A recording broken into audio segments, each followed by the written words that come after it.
प्यारे बच्चों, हम सभी इनसे पिछले वाली क्लास में जो हिस्ट्री के ऑफिशियल मॉडल पेपर का सॉल्यूशन किए थे उसमें हम सभी मात्र 50 ऑब्जेक्टिव क्वेश्चन को ही सॉल्व किए थे और 50 ऑब्जेक्टिव क्वेश्चन हम सभी आज के क्लास में सॉल्व करने वाले हैं, साथ ही साथ सब्जेक्टिव क्वेश्चन को भी। ठीक है, और मैंने आप सभी को बताया भी था हम सभी हिस्ट्री के ऑफिशियल मॉडल पेपर को दो भागों में बांटेंगे और आज ये दूसरा क्लास है। जितने भी बच्चे इनसे पहले वाले क्लास को नहीं देखा है तो जाकर के देख लेना। मैं वीडियो के प्लेलिस्ट का लिंक नीचे डिस्क्रिप्शन बॉक्स में दे दूंगा। ठीक है, और एक बात मैं आप सभी को फिर से याद दिला देना चाहता हूं, हर एक साल मॉडल पेपर से 25-30 नंबर का प्रश्न हर एक सब्जेक्ट से पूछा जाता है। इस बात को आप सभी याद रखिएगा और हाँ, आप सभी अपने दोस्तों के पास क्लास को शेयर कर दीजिएगा ताकि उनका भी कुछ फायदा हो सके। ठीक है, तो चलिए हम सभी 50 नंबर से क्लास को शुरू करते हैं।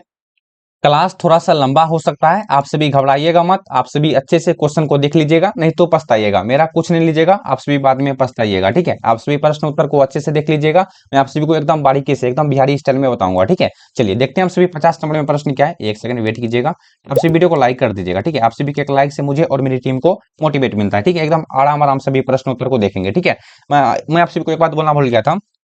अगर आप सभी इसका पीडीएफ पाना चाहते हो, ठीक है, जैसे हम सभी हिस्ट्री के ऑफिशियल मॉडल पेपर का सॉल्यूशन कर रहे हैं, बहुत बच्चे को मिल गया होगा। और जिस बच्चे को मॉडल पेपर का पीडीएफ नहीं मिला है, जाकर के आप सभी टेलीग्राम को ज्वाइन कर लेना। मैं टेलीग्राम का लिंक नीचे डिस्क्रिप्शन बॉक्स में दे दूंगा। ठीक है, आप सभी वहां से जाकर के टेलीग्राम को ज्वाइन कर लीजिएगा। आप सभी को वहां पर पीडीएफ मिल जाएगा। ठीक है, हर एक सब्जेक्ट का जब जब क्लास होगा आप सभी को पीडीएफ मिल जाएगा। ठीक है, चलिए देखते हैं 50 नंबर में प्रश्न क्या है, आप सभी अच्छे से देखिएगा। 50 नंबर में प्रश्न है, मुक्त माल्यता किसने लिखा। बहुत ही खास क्वेश्चन है। ये सभी क्वेश्चन मैंने आप सभी को बता दिया है, हर एक साल मॉडल पेपर से 25-30 नंबर का प्रश्न 100% पूछा जाता है। ठीक है, इस बात को मैं बार बार नहीं बोलूंगा, बस आप सभी को क्वेश्चन अच्छे से दिखा देता हूं। और सब्जेक्टिव क्वेश्चन, ठीक है, देखते हैं सब्जेक्टिव क्वेश्चन टाइम के अनुसार हम सभी पढ़ाई करेंगे। ठीक है, देखते हैं। और हाँ, अगर आप सभी को सब्जेक्टिव क्वेश्चन का आंसर चाहिए तो आप सभी कमेंट में जरूर बताना, सर सब्जेक्टिव क्वेश्चन का आंसर हम सभी को बता दीजिएगा। ठीक है, चलिए देखते हैं। अमुक्त माल्यदा किसने लिखा। राम राय या फिर देवराय प्रथम या फिर कृष्णदेव राय या फिर बसवन्ना। आप सभी कमेंट करके बताइएगा, अगर आप सभी को मालूम है तो आप सभी कमेंट करके जरूर बताइएगा अमुक्त माल्यदा किसने लिखा। ठीक है, 50 का correct answer option number C होगा। ठीक है, आप सभी अच्छे से क्वेश्चन को देख लो, नहीं तो पछताओगे। ठीक है, 50 का राइट आंसर क्या होगा। 50 का right answer option number C Krishnadev Rai. ठीक है, अमुक्त माल्यदा किसने लिखा था। अमुक्त माल्यदा किसने लिखा, कृष्णदेव राय ने लिखा था। ठीक है, चलिए क्या आप सभी को 50 नंबर का आंसर याद हो गया। अब देखते हैं अगला क्वेश्चन कौन सा, 51 नंबर में। ठीक है, एक सेकंड वेट कीजिएगा। 51 नंबर में क्वेश्चन है, एक सेकंड थोड़ा सा सिस्टम को भी देखना पड़ता है। ठीक है, किस विदेशी यात्री ने, ठीक है, अच्छे से देखो, किस विदेशी यात्री ने सभा मंडप तथा महानवमी डिब्बों को संयुक्त रूप से विजय भवन कहा। ठीक है, फिर से देखो प्रश्न को, किस विदेशी यात्री ने सभा मंडप, ठीक है, सभा मंडप तथा महानवमी डिब्बे को, ठीक है, डिब्बा को लिखा है, वहां पर देखो डिब्बा लिखा हुआ है, यहाँ देखो नीचे में आप से देखो डिब्बा लिखा हुआ है, डिब्बा को संयुक्त रूप से विजय भवन कहा। ठीक है, विजय भवन का किसने कहा था, किस विदेशी यात्री ने, यानी कि किसने कहा कि किसने, क्या लिखा हुआ है, किस विदेशी यात्री ने सभा मंडप तथा महानवमी डिब्बा को संयुक्त रूप से विजय भवन कहा। ठीक है, अब सबसे पहला ऑप्शन क्या है, डोमिंगो पेस, और दूसरा ऑप्शन क्या है, दूसरा ऑप्शन है क्या लिखा हुआ, फर्निवो नुनीज। ठीक है, नाम ऐसा ऐसा पढ़ने में दिक्कत होता है। और तीसरा ऑप्शन है निकोली डी कोंटी। ठीक है, जिसका शॉर्टकट नाम है निकोली कोंटी, हम सभी हिस्ट्री में पढ़े हैं। ठीक है, और चौथा ऑप्शन है अफनासी निकेतन। ठीक है, अफनासी निकेतन। आप सभी को बताना है किस विदेशी यात्री ने, ठीक है, अच्छे से देखो प्रश्न को, किस विदेशी यात्री ने सभा मंडप तथा महानवमी डिब्बा को संयुक्त रूप से विजय भवन कहा। ठीक है, आप सभी कमेंट करके जरूर बताइएगा। 11 का राइट आंसर, सॉरी 11 बोल रहा हूँ। ठीक है, 51 होगा। 51 का राइट आंसर ऑप्शन नंबर ए होगा। ठीक है, डोमिंगो पेस। 51 का राइट आंसर क्या होगा, 51 का करेक्ट आंसर ऑप्शन नंबर ए डोमिंगो पेस हो जाएगा। ठीक है, चलिए अब देखते हैं अगला क्वेश्चन कौन सा है। 52 नंबर में, एक सेकंड वेट कीजिएगा, 52 नंबर में क्वेश्चन कौन सा है, अकबरनामा कितने खंडों में विभाजित है। ठीक है, 52 नंबर में प्रश्न है अकबरनामा, एक सेकंड तो ऐसा मिस्टेक हो गया। ठीक है, प्रश्न बोल रहा है, एक मिनट मैं सेटिंग कर लेता हूँ, सेटिंग थोड़ा सा छेड़ा गया था इसलिए। प्रश्न क्या बोल रहा है, प्रश्न बोल रहा है अकबरनामा कितने खंडों में विभाजित है। 3 खंडों में, 4 खंडों में, 5 खंडों में या फिर 6 खंडों में। ठीक है, आप सभी कमेंट करके बताइएगा अकबरनामा कितने खंडों में विभाजित है। ये सभी प्रश्न आप सभी को मैं गारंटी के साथ कह सकता हूँ, आप सभी को 25-30 मिनट का आंसर आप सभी को, यानी कि क्वेश्चन देखने के लिए मिल जाएगा 2025 के बिहार बोर्ड एग्जाम में। ठीक है, चलिए 52 का करेक्ट आंसर ऑप्शन नंबर क्या होगा, 12 का राइट, सॉरी 12 बोल रहा हूँ, 52 का राइट आंसर ऑप्शन नंबर ए होगा। ठीक है, 3 खंडों में। आप सभी याद रखना अकबरनामा कितने खंडों में विभाजित है, अकबरनामा 3 खंडों में विभाजित है, यानी कि 52 का राइट आंसर ऑप्शन नंबर ए हो जाएगा। ठीक है, अब देखते हैं अगला क्वेश्चन कौन सा है। 53 नंबर में, एक सेकंड, 53 नंबर में क्वेश्चन है, जींस ए कामिल किस फसल को कहते हैं? बताइए आप सभी, जिन्स ए कामिल किस फसल को कहते हैं? खरीफ फसल को, रबी फसल को, नकदी फसलें को, या फिर इनमें से कोई नहीं। ठीक है, जिन्स, ठीक है, जिन्स ये पहनने वाला जिन्स नहीं है, एक फसल का नाम है। ठीक है, जिन्स ए कामिल किस फसल को कहते हैं? आप सभी कमेंट कीजिएगा, नहीं मालूम है तो मैं बताऊंगा। ठीक है, जिन्स ए कामिल किस फसल को कहते हैं? वीडियो को लाइक कर दीजिएगा आप सभी। ठीक है, मैंने आप सभी को बता दिया है जिन्स ए कामिल किस फसल को कहते हैं। 53 का राइट आंसर ऑप्शन सी होगा, नकदी फसलों को। ठीक है, देखो यहाँ पर आप सभी को भड़काने के लिए इनमें से सभी ऑप्शन दे दिया, लेकिन आप सभी को किस में टिक मारना है? नकदी फसलें। ये जो फसल है जिन्स ए कामिल, ये नकदी फसल है। ठीक है, याद हो गया आप सभी को, option number C right answer है, नकदी फसलें। जिन्स ए कामिल किस फसल को कहते हैं? नकदी फसलें को कहते हैं। याद रखना आप सभी को, यही सब क्वेश्चन पूछा जाएगा। ठीक है, याद रखना आप सभी। ठीक है, अब देखते हैं अगला क्वेश्चन कौन सा है।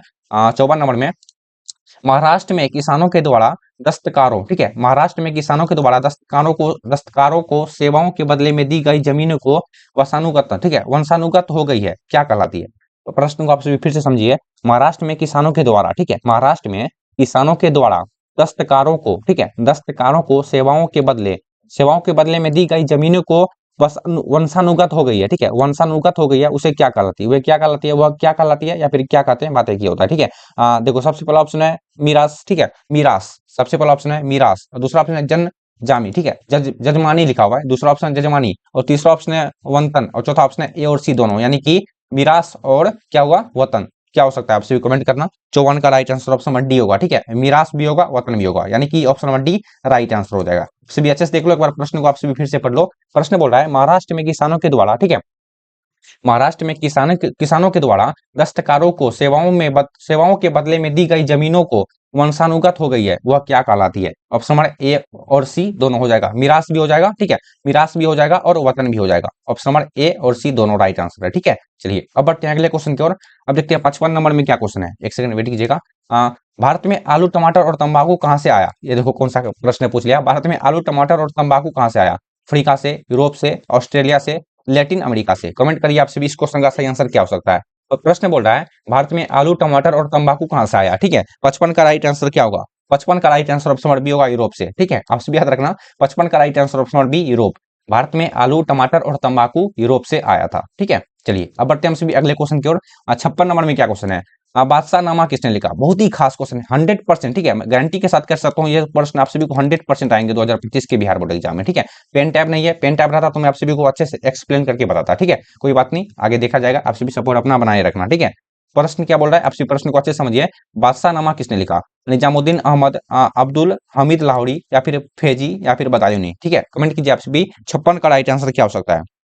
कि आप सभी चाहते हो जितने भी मॉडल पेपर हैं, ठीक है, जितने भी मॉडल पेपर हैं 2025 बिहार बोर्ड एग्जाम के लिए, ठीक है, जितने भी मॉडल पेपर हैं 2025 बिहार बोर्ड एग्जाम के लिए, जिनका जो सब्जेक्ट है आप सभी कमेंट कर देना। देखते हैं कितने बच्चे मॉडल पेपर का आंसर समझना चाहते हैं। ठीक है, कमेंट कर देना आप सभी, मैं उस पर फोकस करूंगा और आप सभी के लिए लेके जरूर आऊंगा। ठीक है, और हाँ, अगर आप सभी चाहते हो 2025 बिहार बोर्ड एग्जाम में हमारा अच्छा मार्क्स आए तो आप सभी चैनल को सब्सक्राइब कर लेना, और जितने भी क्लास करवाए जाएंगे आप सभी अच्छे से क्लास को कर लीजिएगा। मैं गारंटी के साथ कह सकता हूँ 350 नंबर, 400 नंबर कोई नहीं काट पाएगा आपका। ठीक है, चलिए आगे आपकी मर्जी है। बादशाह नामा किसने लिखा? 56 का राइट आंसर, जी हाँ, 56 का right answer option number B होगा। ठीक है, अब्दुल हमीद लाहौरी। याद रखना आप सभी, 56 का राइट आंसर, 56 का correct answer option number B, Abdul Hamid Lahori हो जाएगा। ठीक है, चलिए अब देखते हैं अगला क्वेश्चन कौन सा है, सल्तन नंबर का। एकदम आराम आराम से। ठीक है, सल्तन नंबर में प्रश्न है आलम, ठीक है, क्या लिखा हुआ है, आलमगीर नामा किसने लिखवाया? ठीक है, आलमगीर नामा किसने लिखवाया? औरंगजेब, शाहजहां, जहांगीर, या फिर बाबर। कमेंट करना आप सभी, आलमगीर नामा किसने लिखवाया था? सल्तन का राइट आंसर क्या होगा? सल्तन का right answer option number Aurangzeb हो जाएगा सर। ठीक है, सल्तन का right answer option number Aurangzeb. आपको आलमगीर नामा किसने लिखवाया? आलमगीर नामा औरंगजेब ने लिखवाया था। ठीक है, अब देखते हैं अगला क्वेश्चन कौन सा है, 58 नंबर में। तुजुक, क्या लिखा हुआ है, किधर के 58 नंबर को, हाँ ये रहा, थोड़ा सा भाग गया था आगे। तुजुक ए बावड़ी की रचना किस भाषा में हुई है? बताइए आप सभी, तुजुक ए बावड़ी की रचना किस भाषा में हुई है? उर्दू भाषा में? नहीं, तुर्की, फारसी, पंजाबी, क्या हो सकता है आप सभी बताइए। तुजुक ए बावड़ी की रचना किस भाषा में हुई है? ठीक है, जैसे महाभारत की रचना संस्कृत भाषा में हुई है, ठीक उसी तरह तुजुक ए बावड़ी की रचना किस भाषा में हुई है? आप सभी को यही बताना है 58 नंबर में। ठीक है, 58 का right answer option number B होगा, तुर्की भाषा में। याद रखना आप सभी। ठीक है, तुजुक ए बावड़ी की रचना किस भाषा में हुई है? तुर्की भाषा में। ठीक है, जैसे महाभारत की रचना संस्कृत भाषा में, ठीक उसी तरह तुजुक ए बावड़ी की रचना तुर्की भाषा में। ठीक है, अब देखते हैं अगला क्वेश्चन कौन सा है, 59 नंबर में, यानी कि 59 नंबर में। ठीक है, देखिए अच्छे से देखिएगा, सुलह ए कुल का शाब्दिक अर्थ क्या होता है? ठीक है, प्रश्न बोल रहा है सुलह ए कुल का शाब्दिक मतलब क्या होता है? सबसे पहला ऑप्शन है सार्वभौमिक शांति, दूसरा ऑप्शन है विरासत, तीसरा ऑप्शन है संधि, चौथा ऑप्शन है मित्रता। ठीक है, आप सभी अच्छे से देखो प्रश्न को। सुलह, ठीक है, क्या बोल रहा है? सुलह, ठीक है, सुलह ए कुल का शाब्दिक अर्थ क्या होता है? ठीक है, उन साइड करा, एक सेकंड मैं प्रश्न को निकाल लेता हूँ। ठीक है, हाँ, प्रश्न क्या बोल रहा था? सुलह ए कुल का शाब्दिक मतलब क्या होता है? ऑप्शन नंबर ए होगा सार्वभौमिक शांति। ठीक है, ऑप्शन नंबर ए राइट आंसर है सार्वभौमिक शांति, यानी कि उन साइड का राइट आंसर ऑप्शन नंबर ए सार्वभौमिक शांति। याद हो गया आप सभी को? वीडियो को लाइक कर दो। ठीक है, आप सभी के लाइक से मुझे मेरी टीम को मोटिवेट मिलता है। ठीक है, चलिए अब देखते हैं 60 नंबर में क्या क्वेश्चन है। चेस देखो, 1526 में पानीपत के प्रथम युद्ध में बाबर ने किसी, ये लो यार, इतना ज्यादा खास क्वेश्चन है यार, आप सभी पूछो मत। ठीक है, 100% मैं गारंटी के साथ कहूंगा ये सभी प्रश्न आप सभी को पूछे जाएंगे। ठीक है, प्रश्न बोल रहा है 1526 में पानीपत के प्रथम युद्ध में बाबर ने किसे हराया? मालूम है आप सभी को? नादिर शाह को, इब्राहिम लोदी को, हेमू को, राणा संगा को। बताइए आप सभी। साइड का राइट आंसर जी इब्राहिम लोदी को हराया था। ठीक है, 1526 में पानीपत के प्रथम युद्ध में बाबर ने किस हराया था? इब्राहिम लोदी को। ठीक है, एक और प्रश्न है, पानीपत का प्रथम युद्ध किस वर्ष हुआ था? ठीक है, आप सभी को किस में टिक मारना है? 1526 में। ठीक है, आप सभी को यह भी प्रश्न पूछ सकता है, पानीपत का प्रथम युद्ध किस वर्ष हुआ था? 1526 में। और प्रश्न बोल रहा है हम सभी को 60 नंबर में, 1526 में पानीपत के प्रथम युद्ध में बाबर ने किस हराया था, यानी कि किसे पराजित किया था? इब्राहिम लोदी को पराजित किया था। ठीक है, चलिए अब देखते हैं अगला क्वेश्चन कौन सा है 61 नंबर में। एक सेकंड थोड़ा सा ऊपर भाग गया ना, हाँ, थोड़ा सा वेट कीजिए, अच्छे से देख लेते हैं। ठीक है, एकदम अस्थिर अस्थिर से हम सभी क्वेश्चन को देखेंगे। ठीक है, आप सभी हम मेरे को भाई समझो। ठीक है, ऐसे आप सभी मेरे को भाई समझो, एकदम आराम आराम से भी प्रश्न को देखेंगे। ठीक है, थोड़ा सा दिक्कत सिक्कत लेकिन पढ़ लो। ठीक है, अपने मम्मी पापा का नाम रोशन कर लो, नहीं तो पछताओगे। ठीक है, चलिए, अमेरिका स्वतंत्रता। ठीक है, अमेरिकी स्वतंत्रता संग्राम के दौरान ब्रिटिश सेना का क्या लिखा हुआ है? कमांडर। ठीक है, कमांडर कौन था जो बाद में बंगाल का गवर्नर जनरल बना? प्रश्न को नहीं समझे फिर से समझिए। ठीक है, अमेरिकी, ठीक है, अमेरिकी स्वतंत्रता संग्राम के दौरान ब्रिटिश सेना का कमांडर कौन था? ठीक है, क्या लिखा हुआ है फिर से समझो। अमेरिकी स्वतंत्रता संग्राम के दौरान, अमेरिकी, ठीक है, यहाँ देखो अच्छे से देखो आपसे भी, अमेरिकी स्वतंत्रता संग्राम के दौरान ब्रिटिश सेना का कमांडर कौन था जो बाद में बंगाल का गवर्नर जनरल बना? ठीक है, कॉर्नवालिस था, वारेल हेस्टिंग्स था, या फिर करचन था, या फिर बेंटिंग था। ठीक है, 61 का राइट आंसर ऑप्शन नंबर ए कॉर्नवालिस हो जाएगा। ठीक है, 61 का करेक्ट आंसर ऑप्शन नंबर ए होगा कॉर्नवालिस। ठीक है, अमेरिकी स्वतंत्रता संग्राम के दौरान ब्रिटिश सेना का कमांडर कौन था जो बाद में बंगाल का गवर्नर जनरल बना था? कॉर्नवालिस था। याद हो गया? अब देखते हैं अगला क्वेश्चन कौन सा। यही सब क्वेश्चन पूछेगा, फिर से बोल रहा हूँ, मेरे को ये बात पछता नहीं है कि मैं आप सभी को नहीं बोलूं। ठीक है, लेकिन ये मेरे मुंह से निकल जाता है। ठीक है, याद रखना, आपसे भी यही सब क्वेश्चन पूछेगा। ठीक है, अब देखिएगा 62 नंबर में क्या होगा। क्या लिखा? पांचवी रिपोर्ट में क्या शामिल था? बताइए। एक सेकंड थोड़ा सा टेढ़ा हो गया। हाँ, देखिएगा, पांचवी रिपोर्ट में क्या शामिल था? इनमें से पांचवी रिपोर्ट में क्या शामिल था? ज्ञात है आप सभी को? नहीं ज्ञात है, लेकिन मैं बताऊंगा। ठीक है, पांचवी रिपोर्ट में क्या शामिल था? जमींदारों और रैयतों का अर्जियां, और दूसरा ऑप्शन है कलेक्टरों की रिपोर्ट, और तीसरा ऑप्शन है राजस्व विवरण। क्या लिखा हुआ है? विवरणियों। ठीक है, विवरणियों से संबंधित संख्या तालिकाएं, और चौथा ऑप्शन उपयुक्त सभी। ठीक है, पांचवी रिपोर्ट में क्या शामिल था? आप फिर से समझिए ऑप्शन क्या लिखा हुआ है। सबसे पहला ऑप्शन है जमींदारों और रैयतों का अर्जियां, और दूसरा ऑप्शन है कलेक्टरों की रिपोर्ट, और तीसरा ऑप्शन है राजस्व विवरणियों से संबंधित संख्याएं तालिकाएं। बताइए। ऑप्शन चौथा ऑप्शन है उपयुक्त सभी। ठीक है, 62 का right answer option number D ही होगा। ठीक है, उपयुक्त सभी हो जाएगा। आप सभी अच्छे से देख लो और आंसर को याद कर लीजिएगा। आप सभी टेलीग्राम पे जाकर के पीडीएफ को पा लीजिएगा, आप सभी को आगे चल के फायदामंद होगा। ठीक है, पांचवी रिपोर्ट में क्या शामिल था? जमींदारों और रैयतों का अर्जिया, ये भी शामिल था, और दूसरा ऑप्शन है कलेक्टरों की रिपोर्ट, ये भी शामिल था, राजस्व विवरणों से संबंधित संख्याएं तालिकाएं, ये भी शामिल था, यानी कि ऑप्शन डी राइट आंसर है। ठीक है, तीसरा ऑप्शन है राजस्व विवरणियों से संबंधित संख्याएं तालिकाएं। ठीक है, चलिए अब देखते हैं अगला क्वेश्चन। क्वेश्चन है 63 नंबर में। एक सेकंड, हाँ, क्वेश्चन है 63 नंबर में, आनंद मठ किसकी कृति है? प्रश्न बोल रहा है आनंद मठ किसकी कृति है? सबसे पहला ऑप्शन है बंकिम चंद्र, दूसरा ऑप्शन है दयानंद, तीसरा ऑप्शन है विवेकानंद, चौथा ऑप्शन है केशव चंद्र सेन। बताइए, आनंद मठ किसकी कृति है? मालूम है आप सभी को? नहीं मालूम है, लेकिन मैं बताऊंगा। ठीक है, देखो, ये जो क्लास होगा इसके बाद हम सभी सोच रहे हैं हिंदी के ऑफिशियल मॉडल पेपर का, हिंदी के ऑफिशियल मॉडल पेपर को सोल्यूशन किया जाए। ठीक है, हिंदी में जितने भी ऑफिशियल मॉडल पेपर का ऑब्जेक्टिव क्वेश्चन है उनका सोल्यूशन किया जाए। आप सभी कमेंट करना अगले सब्जेक्ट आप सभी किस टॉपिक पे चाहते हो। ठीक है, मतलब अगला वीडियो यानी कि अगला क्लास कौन सा सब्जेक्ट का आप सभी मॉडल पेपर को सोल्यूशन करना चाहते हो, कमेंट करना आप सभी। ठीक है, आनंद मठ किसकी कृति है? बताइए। बंकिम चंद्र, दयानंद, विवेकानंद, या फिर केशव चंद्र सेन? ये बताइए। 63 का राइट आंसर ऑप्शन नंबर ए होगा। ठीक है, बंकिम चंद्र का हो जाएगा। ठीक है, 63 का राइट आंसर क्या हो जाएगा? 63 का correct answer option number A Bankim Chandra. Anand Math किसकी कृति है? आनंद मठ बंकिम चंद्र की कृति है। ठीक है, चलिए याद हो गया। अब देखते हैं अगला क्वेश्चन कौन सा है। सूर्यकांत कानून किस पर लागू था? बताइए। सूर्यकांत, ठीक है, सूर्यकांत नहीं है, सूर्यास्त लिखा हुआ। ठीक है, पढ़ने में थोड़ा सा मिस्टेक हो गया। सूर्यास्त कानून किस पर लागू था? सबसे पहला ऑप्शन है रैयत, दूसरा ऑप्शन है जमींदार, तीसरा ऑप्शन है साहूकार, चौथा ऑप्शन इनमें से कोई नहीं। ठीक है, मैं गारंटी के साथ कह सकता हूँ ये भी क्वेश्चन आप सभी को पूछेगा। ठीक है, सूर्य, हाँ, मैं आप सभी को एक बार फिर से याद दिला देना चाहता हूँ, जितने भी बच्चे इनसे पिछले वाली क्लास को, यानी कि सबसे हिस्ट्री के official model paper 2025 Bihar board exam के लिए सबसे पहले वाले क्लास को नहीं देखा है तो जाकर के जरूर से जरूर देखना। मैं वीडियो का प्लेलिस्ट का लिंक कहाँ दे दूंगा, डिस्क्रिप्शन बॉक्स में दे दूंगा। ठीक है, सूर्यास्त कानून किस पर लागू था, बताइए। रैयत, जमींदार, साहूकार, इनमें से कोई नहीं, बताइए। 64 का राइट आंसर जी हाँ, जमींदार पर ही था। ठीक है, सूर्यास्त कानून किस पर लागू था, जमींदार पर लागू था। ठीक है, सूर्यास्त कानून किस पर लागू था, 64 का राइट आंसर ऑप्शन बी होगा। ठीक है, चलिए अब देखते हैं अगला क्वेश्चन कौन सा, 65 नंबर में। दामिन इको का क्या लिखा हुआ है, सीमांकन, हाँ, सीमांकन कब हुआ, बताइए। दामिन इको का सीमांकन कब हुआ, 1813 को, 1832 को, हाँ ठीक है, 1832 दूसरा ऑप्शन है, और तीसरा ऑप्शन है 1853, चौथा ऑप्शन है 1855 से लेकर के 1856 के बीच में, बताइए आप सभी। दामिन इको का, ठीक है, दामिन इको का सीमांकन कब हुआ, 65 का राइट आंसर ऑप्शन बी होगा 1832 को, याद रखना आपसे भी। ठीक है, 65 का राइट आंसर ऑप्शन बी 1832। एक सेकंड, ये क्या हो गया, 18 का क्या होगा, ऑप्शन बी होगा 1832। ठीक है, दामिन इको का सीमांकन कब हुआ था, 1832। ठीक है, देखो लाइव क्लास रहा था तो काफी मजा आता। ठीक है, मैं आपसे भी सिर्फ मतलब फेशियल तो बात होता है। ठीक है, जैसे हम आपसे भी कमेंट करते हैं, मैं उसका सोल्यूशन बताते जाता। ठीक है, कोई बात नहीं, आपसे भी सपोर्ट बनाए रखना ताकि आपका भाई बहन अच्छे से लाइव क्लास कर सके। ठीक है, दामिन इको का सीमांकन कब हुआ, 1832। ठीक है, अब देखते हैं अगला क्वेश्चन कौन सा है, क्या लिखा हुआ, 64 नंबर होगा क्या, हाँ 65 नंबर होगा। ठीक है, 65 नंबर होगा शायद।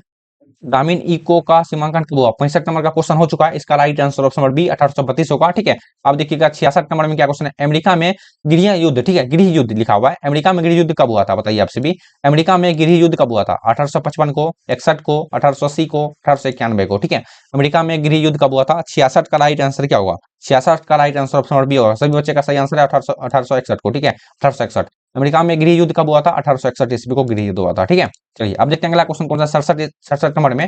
देखिएगा, दक्कन दंगा आयोग की रिपोर्ट ब्रिटिश पार्लियामेंट, ठीक है, पार्लियामेंट में कब पेश की गई, बहुत ही खास क्वेश्चन है। दक्कन दंगा आयोग की रिपोर्ट, ठीक है, दक्कन दंगा, यहाँ देखो, दक्कन दंगा आयोग की रिपोर्ट ब्रिटिश पार्लियामेंट में कब पेश की गई थी, बताइए। 67 का सही आंसर ऑप्शन नंबर सी होगा। ठीक है, 67 का सही आंसर ऑप्शन नंबर सी 1878 को, याद रखना आपसे भी। दक्कन दंगा आयोग की रिपोर्ट ब्रिटिश पार्लियामेंट में कब पेश की गई थी, 1878 को। ठीक है, अब देखते हैं अगला क्वेश्चन कौन सा है, 68 नंबर में। ठीक है, देखिएगा, बहादुर शाह जफर ने 1800 सल्तनत के विद्रोह का नेतृत्व कब किया, बताइए। बहादुर शाह जफर ने 1800 सल्तनत के विद्रोह का नेतृत्व कब किया। सबसे पहला ऑप्शन है 10 मई 1800 सल्तन, दूसरा ऑप्शन है 11 मई 1800 सल्तन, दूसरा ऑप्शन है तीसरा ऑप्शन है 20 मई 1800 सल्तन, चौथा ऑप्शन है 21 मई 1800 सल्तन। कमेंट करना आपसे भी, बहादुर शाह जफर ने 1800 सल्तन के विद्रोह का नेतृत्व कब किया था। ठीक है, देखो यहाँ पर ईयर लिखा हुआ है, बस आप सभी को कब किया गया था यही बताना है। ठीक है, बहादुर शाह जफर ने 1800 सल्तन के विद्रोह का नेतृत्व कब किया, यही सब क्वेश्चन पूछता है यार, हर एक साल यही सब क्वेश्चन पूछता है। ठीक है, घुमा फिरा के यही सब क्वेश्चन पूछता है। 68 का राइट आंसर क्या होगा, 68 का correct answer option number B होगा। ठीक है, 11 मई 1800 सल्तन हो जाएगा। ठीक है, 11 मई 1800 सल्तन हो जाएगा। ठीक है, 11 मई 1800 सल्तन ईस्वी को बहादुर शाह जफर ने विद्रोह का नेतृत्व कब किया था। ठीक है, विद्रोह का नेतृत्व किया था। ठीक है, चलिए अब देखते हैं अगला क्वेश्चन कौन सा है। देखिए यहाँ तो इसको डिलीट करना पड़ेगा। 69 नंबर में क्वेश्चन है, कुशासन, ठीक है, कुशासन का आरोप लगाकर अंग्रेज ने अवध का अधिग्रहण कब किया, बताइए। कुशासन का, ठीक है, कुशासन का आरोप लगाकर अंग्रेजों ने अवध का अधिग्रहण, ठीक है, अधिग्रहण कब किया, 1801 में, 1805 में, 1851 में, 1856 में। कमेंट करना आपसे भी। 69 का राइट आंसर क्या होगा, 69 का राइट आंसर ऑप्शन डी 1856 को। ठीक है, 69 का राइट आंसर ऑप्शन डी 1869 को। कुशासन का आरोप लगाकर अंग्रेजों ने अवध का अधिग्रहण कब किया था, 1869 को। ठीक है, अब देखते हैं अगला क्वेश्चन कौन सा है, 70 नंबर में। ठीक है, 70 नंबर में क्वेश्चन है, 1800 सल्तन के विद्रोह के समय भारत का गवर्नर जनरल कौन था, ये लो इतना ज्यादा खास क्वेश्चन है यार, यही सब क्वेश्चन पूछता है, मैं बार बार बोल रहा हूँ। ठीक है, यही सब क्वेश्चन पूछता है, 1800 सल्तन के विद्रोह के समय भारत का गवर्नर जनरल कौन था। ठीक है, 100% VVI क्वेश्चन है। ठीक है, आप सभी कमेंट करके बताना, 1800 सल्तन के विद्रोह के समय, मैं गारंटी के साथ कह सकता हूँ 90% बच्चे को मालूम होगा इस क्वेश्चन का सही आंसर। ठीक है, 1800 सल्तन के विद्रोह के समय भारत का गवर्नर जनरल कौन था, 70 का right answer option C Canning था। ठीक है कि नहीं, कैनिंग। ठीक है, गलत में टिक मत मारना, हड़बड़ा के टिक मत मारना आपसे भी। ठीक है, ऑप्शन सी कैनिंग होगा। 1800 सल्तन के विद्रोह के समय भारत का गवर्नर जनरल कैनिंग। ठीक है, चलिए अब देखते हैं अगला क्वेश्चन कौन सा है, 71 नंबर में। एक सेकंड अच्छे से देखो, एकदम घबराओ मत आपसे भी। ठीक है, देखिएगा अच्छे से, 71 नंबर में क्या क्वेश्चन है, एक सेकंड, हाँ चलिए 71 नंबर में क्वेश्चन है, किस अधिनियम द्वारा बंगाल के सिपाहियों को समुद्र पार भेजने की व्यवस्था की गई, बताइए। किस अधिनियम के द्वारा, अच्छे से देखो, इस अधिनियम के द्वारा बंगाल के सिपाहियों को समुद्र पार भेजने की व्यवस्था दी गई। सबसे पहला ऑप्शन है सामान्य सेवा भर्ती अधिनियम 1856। समझ गए? सबसे पहला ऑप्शन है सामान्य सेवा भर्ती अधिनियम 1856। ठीक है, आप सभी अपने दोस्तों के पास क्लास को शेयर कर दीजिएगा, ठीक है, ताकि उनका भी कुछ फायदा हो सके।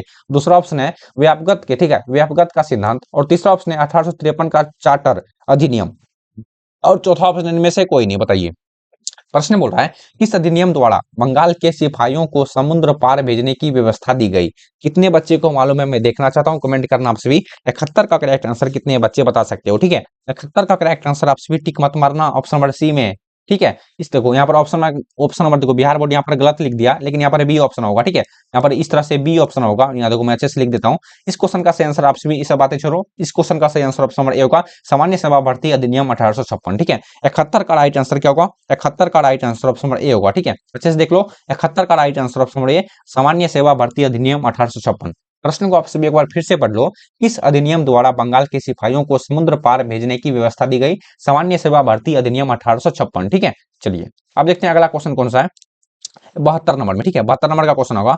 अब देखिएगा 1800 सल्तनत के विद्रोह के समय, ठीक है, ये देखो इस बार जो मतलब मेरे को लग रहा है कि 1800 सल्तनत से रिलेटेड, 1800 सल्तनत से रिलेटेड जितने भी केस हैं, इससे अधिक क्वेश्चन पूछा जाएगा 2025 के बोर्ड एग्जाम में, याद रखना आप सभी। ठीक है, अच्छे से देख लेना।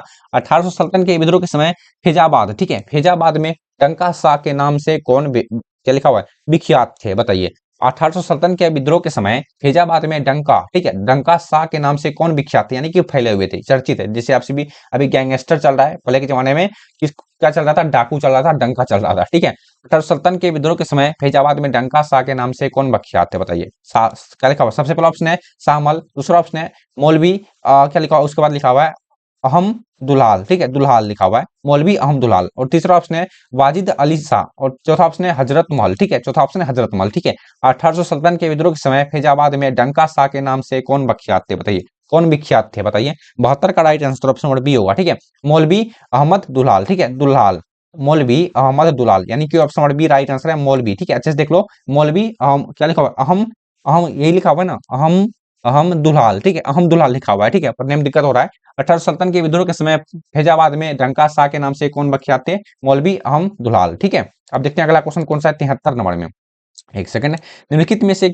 निम्नलिखित में से किसे अंग्रेजों ने फांसी पर लटका दिया? बताइए, ये जो 4 गो ऑप्शन दिया हुआ है, इनमें से किन को अंग्रेजों ने फांसी लटका दिया था? अंग्रेजों ने फांसी लटका दिया नाना साहब को, तात्या टोपे को, कुंवर सिंह को, लक्ष्मीबाई को। बताइए आप सभी, निम्नलिखित में से किसे अंग्रेजों ने फांसी लगा दिया था? बताइए आप सभी, कमेंट करना आप सभी। इस क्वेश्चन का राइट आंसर क्या होगा? 73 का सही आंसर आप सभी का सही आंसर है option number B, Tatya Tope को। ठीक है, तात्या टोपे को अंग्रेजों ने फांसी लगा दिया था। ठीक है, फांसी लगाकर इनको मार दिया गया था। अब देखते हैं अगला क्वेश्चन कौन सा है, 74 नंबर में। निम्नलिखित में से किसने 1800 सल्तनत के विद्रोह को हिंदू मुस्लिम षड्यंत्र का परिणाम माना? देखो अधिक क्वेश्चन यही क्वेश्चन आ रहा है, 1800 सल्तनत, 1800 सल्तनत, 1800 सल्तनत। ठीक है, निम्नलिखित में से आप सभी हाईलाइट कर लो 1800 सल्तनत को, ठीक है, क्योंकि यही सब क्वेश्चन पूछेगा। निम्नलिखित में से किसे, ठीक है, किसने लिखा हुआ है, निम्नलिखित में से किसने 1800 सल्तनत के विद्रोह को हिंदू मुस्लिम षड्यंत्र का परिणाम माना? रीच को, जेम्स आउटरम, और तीसरा ऑप्शन है होम्स, चौथा ऑप्शन है मार्क्स। बताइए, कार्ल मार्क्स।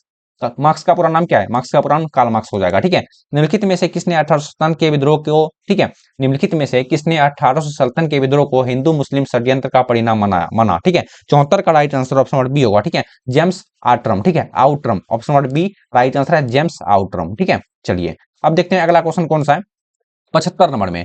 एक सेकंड, देखिएगा 1800 सल्तनत के विद्रोह का तात्कालीन कारण क्या था? बहुत ही खास क्वेश्चन है। एक सेकंड, एक सेकंड, 1800 सल्तनत के विद्रोह का तात्कालीन कारण क्या था? व्यापगत का सिद्धांत सबको मालूम है, सती प्रथा का उन्मूलन, और तीसरा ऑप्शन है ईसाई धर्म का प्रचार, चौथा ऑप्शन है चर्बी वाले कारतूस। कमेंट करना आप सभी, 100% ये क्वेश्चन पूछे जाएंगे आप सभी को। ठीक है, 100% पूछे जाएंगे, और ये वीवीआई क्वेश्चन भी है। ठीक है, वीवीआई क्वेश्चन है। 1800 सल्तनत के विद्रोह का तात्कालीन कारण क्या था? सबका सही आंसर है ऑप्शन नंबर डी, चर्बी वाले कारतूस। ठीक है, और ये 100% जेन्युइन आंसर है, सही आंसर है। ठीक है, चर्बी वाले कारतूस हो जाएंगे। ठीक है, नहीं देखे एक बार फिर से देख लो, 1800 सल्तनत के विद्रोह के समय तात्कालीन कारण क्या था? चर्बी वाले कारतूस। ठीक है, चलिए अब देखते हैं अगला क्वेश्चन कौन सा है, 76 नंबर में, यानी कि 76 नंबर में। ठीक है, अच्छा देख लो, बहुत ही कम क्वेश्चन बचा हुआ है। ठीक है, सब्जेक्टिव क्वेश्चन का बात रह गया। आप सभी कमेंट करना, आप सभी को सब्जेक्टिव क्वेश्चन का आंसर चाहिए कि नहीं? ठीक, कमेंट करना, आप सभी बता दें, कमेंट करके बता दीजिएगा। ठीक है, गेटवे ऑफ इंडिया कहाँ स्थित है? बताइए, गेटवे ऑफ इंडिया कहाँ स्थित है? सबको मालूम है, मुंबई में, मुंबई में। ठीक है, 76 का राइट आंसर क्या होगा? 76 का right answer option number D, Mumbai हो जाएगा। ठीक है, या तो कि आप सभी को गेटवे ऑफ इंडिया कहाँ स्थित है? मुंबई में। ठीक है, अब देखते हैं अगला क्वेश्चन कौन सा है, 77 नंबर में। एक सेकंड, एक सेकंड, संपूर्ण भारत की जनगणना कराने का पहला प्रयास कब किया गया? बताइए आप सभी, संपूर्ण भारत की जनगणना कराने का पहला प्रयास कब किया गया? 77 का राइट आंसर क्या होगा बताइए। 77 का सही आंसर ऑप्शन नंबर सी 1872 को होगा। ठीक है, ऑप्शन नंबर सी 1872। संपूर्ण भारत की जनगणना कराने का पहला प्रयास 1872 ईस्वी को किया गया था। ठीक है, चलिए याद हो गया। अब देखते हैं अगला क्वेश्चन कौन सा, एकदम बिहारी स्टाइल में 78 नंबर में क्वेश्चन है 1878। ठीक है, 1878 में सर्वे ऑफ इंडिया की स्थापना क्यों की गई बताइए। 1878 में सर्वे ऑफ इंडिया की स्थापना क्यों की गई।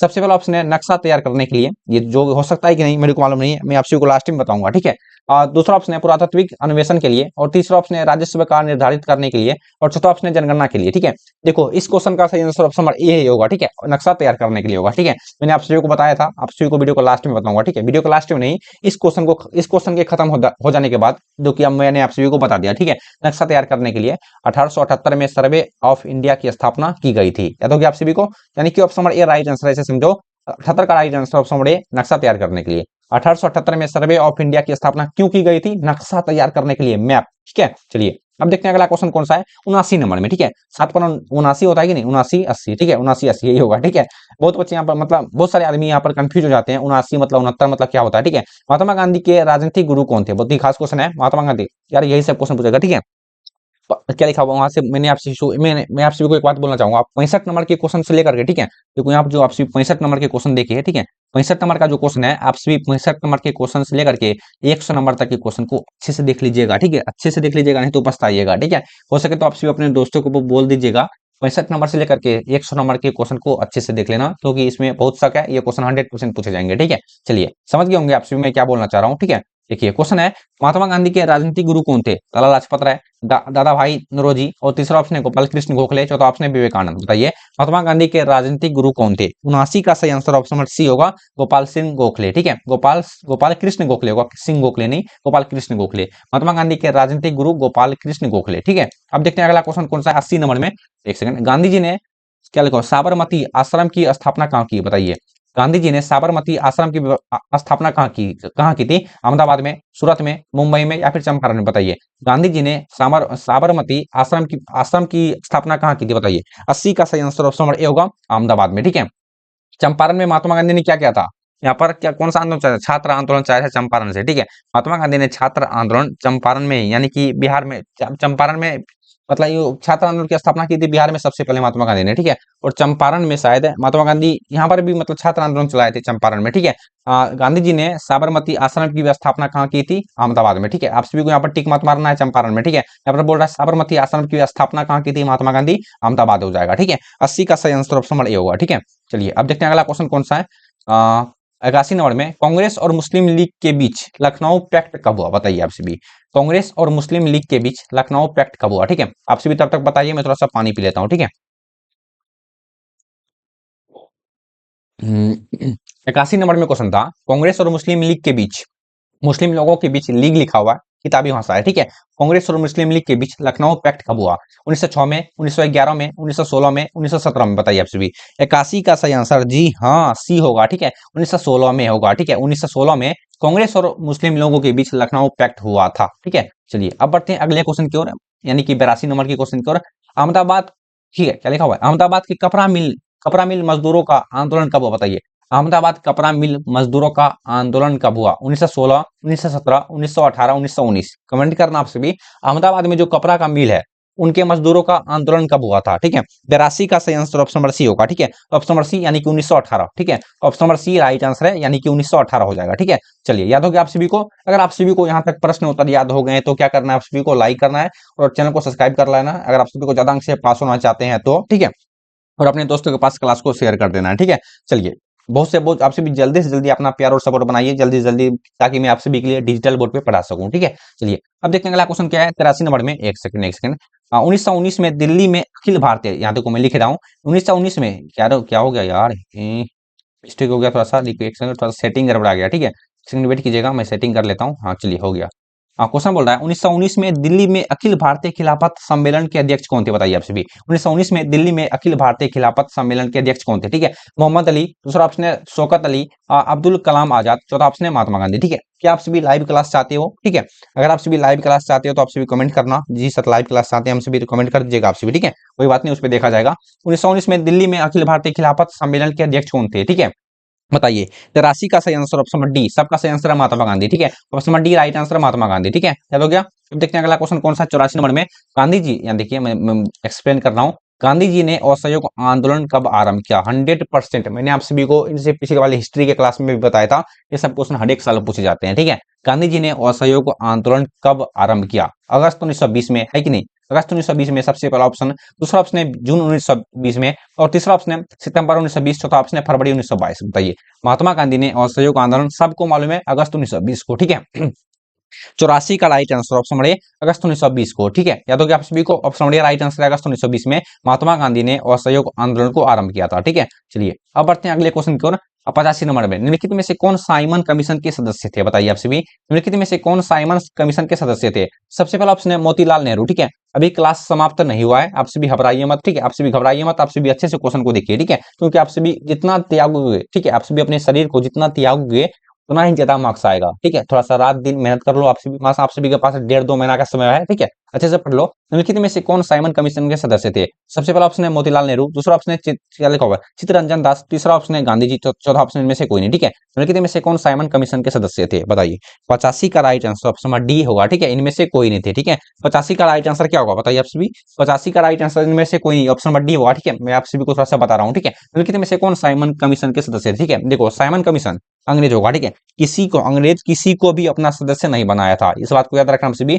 अंग्रेज जो था वो किसी को भी अपना सदस्य नहीं बनाया था, इसलिए साइमन कमीशन के सदस्य ही नहीं थे, ठीक है। यानी कि आप सभी को यह क्वेश्चन भड़काने के लिए दिया गया था, ठीक है। बिहार बोर्ड ये क्वेश्चन आप सभी को भड़काने के लिए पूछ लिया। आप सभी को टिक मारना है इनमें से कोई नहीं, ठीक है। समझ गए आप सभी। निम्नलिखित में से कौन साइमन कमीशन के सदस्य थे? इनमें से कोई नहीं, ठीक है। अंग्रेज ने किसी को भी अपना सदस्य नहीं बनाया था, इस बात को याद रखना आप सभी, ठीक है। बस आप सभी क्वेश्चन को इसलिए बोलता हूँ, आप सभी प्रश्न को पढ़ो। सबसे पहले आप सभी प्रश्न को पढ़ो, उसके बाद आप सभी टिक मारना, ठीक है। चलिए समझ गए।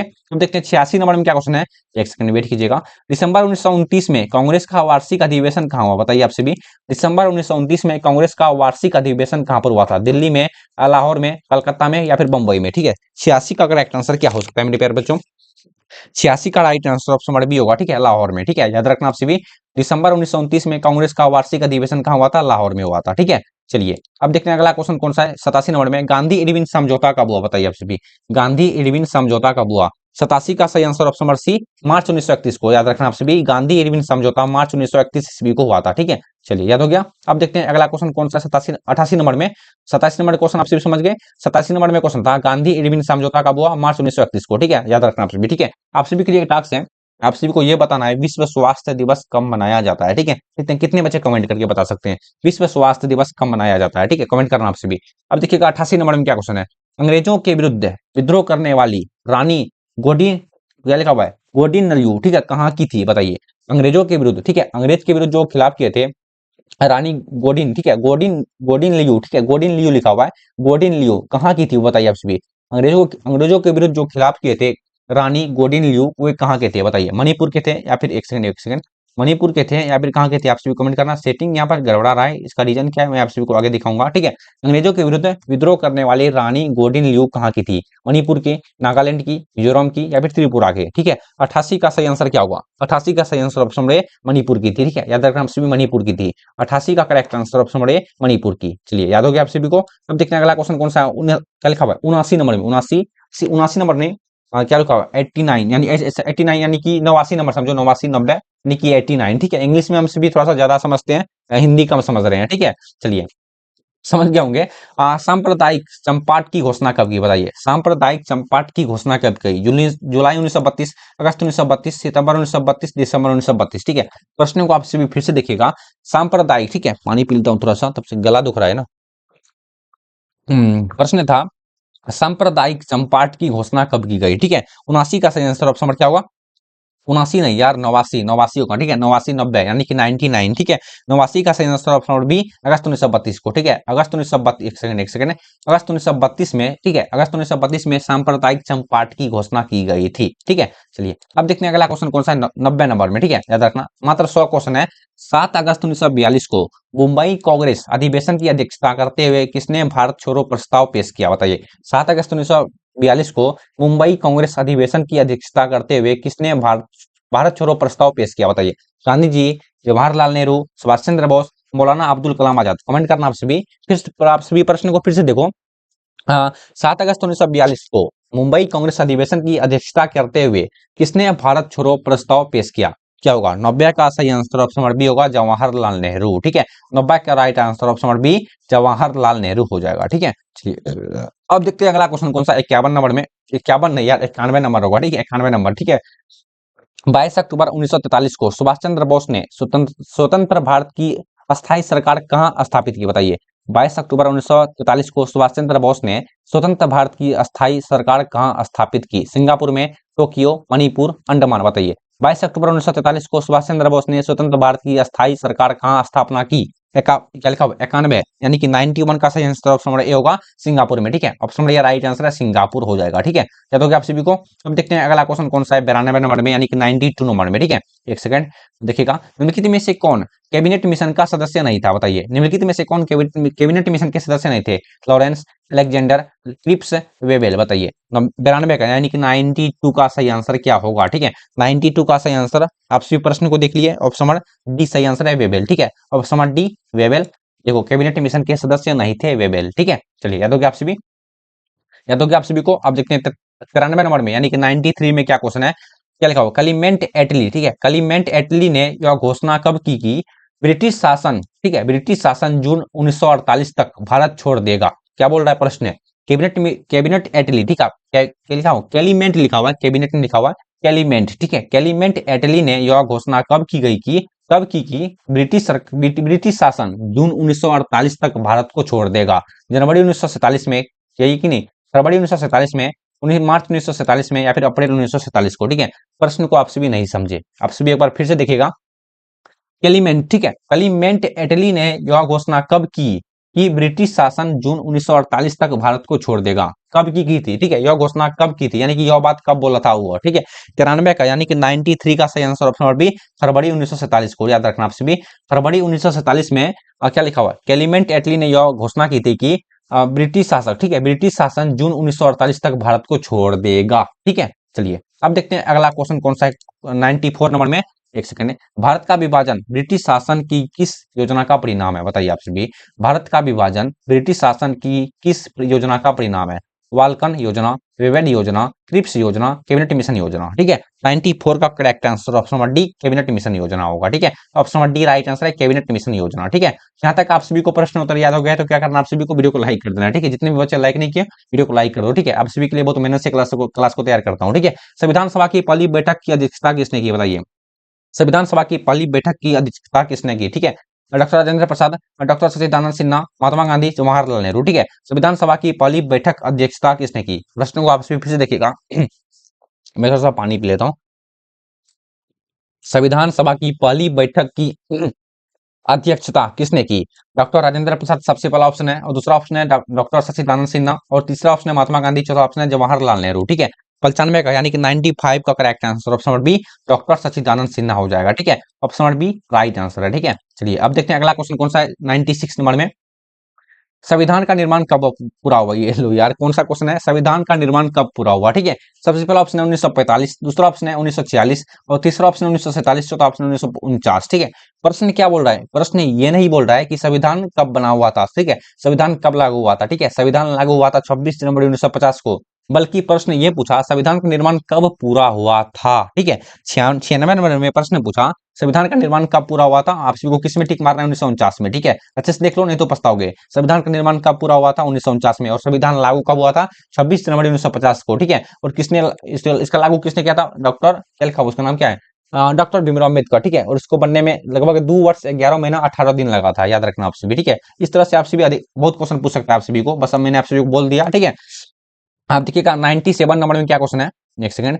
हिंदू को राष्ट्रीय भाषा बनाने की वकालत संविधान सभा में किसने की? ठीक है, हिंदू को, हिंदी लिखा हुआ है, हिंदू नहीं लिखा हुआ है, हिंदी। ठीक है, हिंदी हमारे प्यारे भारत देश का राष्ट्रीय भाषा हिंदी है। ठीक है, हिंदी को राष्ट्रीय भाषा बनाने की वकालत संविधान सभा में किसने की? और गांधी जी ने, राजेंद्र प्रसाद, आर.बी. घुलेकर, या फिर ए.के. मुंशी। बताइए।